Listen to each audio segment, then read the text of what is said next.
बच्चों, आप सबको आपकी संस्कृत अध्यापिका आशा मुंजाल का नमस्कार। आज मैं आपको यह बता रही हूँ कि आपने शब्द रूप कैसे याद करने हैं। बच्चों को शब्द रूप याद करने बहुत मुश्किल लगते हैं। आज मैं आपको शब्द रूप याद करने का तरीका सिखा रही हूँ। सबसे पहले तो आपको शब्द रूप के प्रकार पता होने चाहिए। शब्द रूप कई प्रकार के होते हैं, जैसे अकारांत शब्द रूप, आकारांत शब्द रूप, इकारांत शब्द रूप, उकारांत शब्द रूप, ऋकारांत शब्द रूप। अकारांत शब्द रूप। अकारांत शब्द रूप तीनों लिंगों में होते हैं। ये सब प्रकार तीनों लिंगों में होते हैं। अकारांत पुल्लिंग, अकारांत स्त्रीलिंग, अकारांत नपुंसकलिंग। इसी प्रकार इकारांत पुल्लिंग, इकारांत स्त्रीलिंग, इकारांत नपुंसकलिंग सभी प्रकार तीनों लिंगों में होते हैं।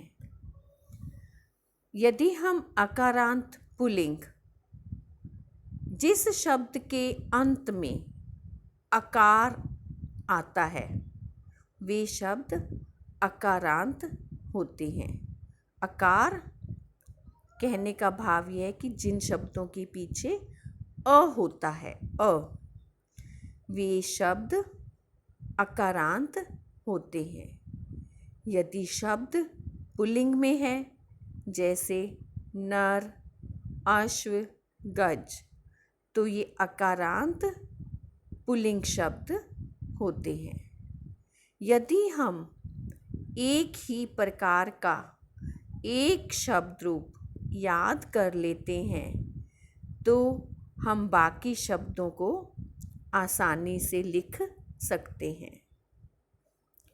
जैसे हमने एक शब्द रूप अकारांत पुल्लिंग का हमने राम को याद कर लिया, तो उससे हम कई शब्द रूप लिख सकते हैं। जैसे हमें अब छात्र का शब्द रूप लिखना है और हमें छात्र का शब्द रूप याद नहीं है, लेकिन हमें पता है कि हमें अकारांत में अकारांत पुल्लिंग राम का शब्द रूप आता है और छात्र भी अकारांत पुल्लिंग में है, इसलिए हम छात्र के शब्द रूप को राम की तरह लिख सकते हैं।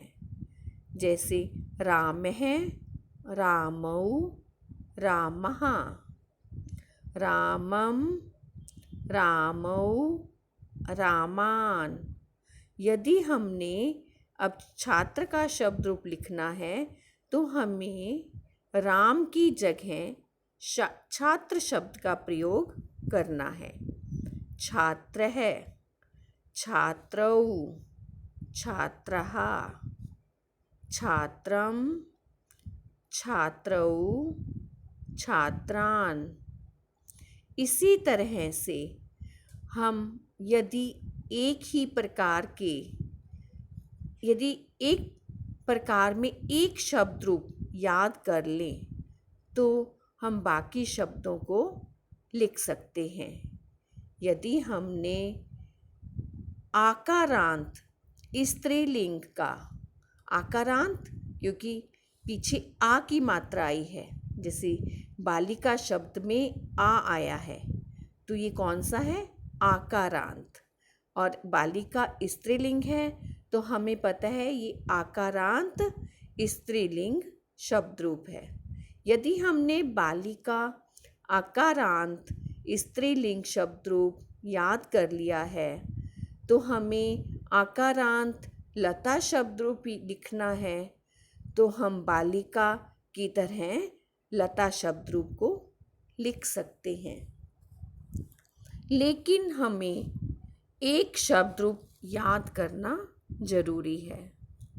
उसी प्रकार से हम सर्वनाम शब्द रूप भी लिख सकते हैं। यदि हमने तत् शब्द रूप को अच्छी तरह से याद कर लिया, तीनों लिंगों में याद कर लिया, तो हम एतत् शब्द रूप को आसानी से लिख सकते हैं।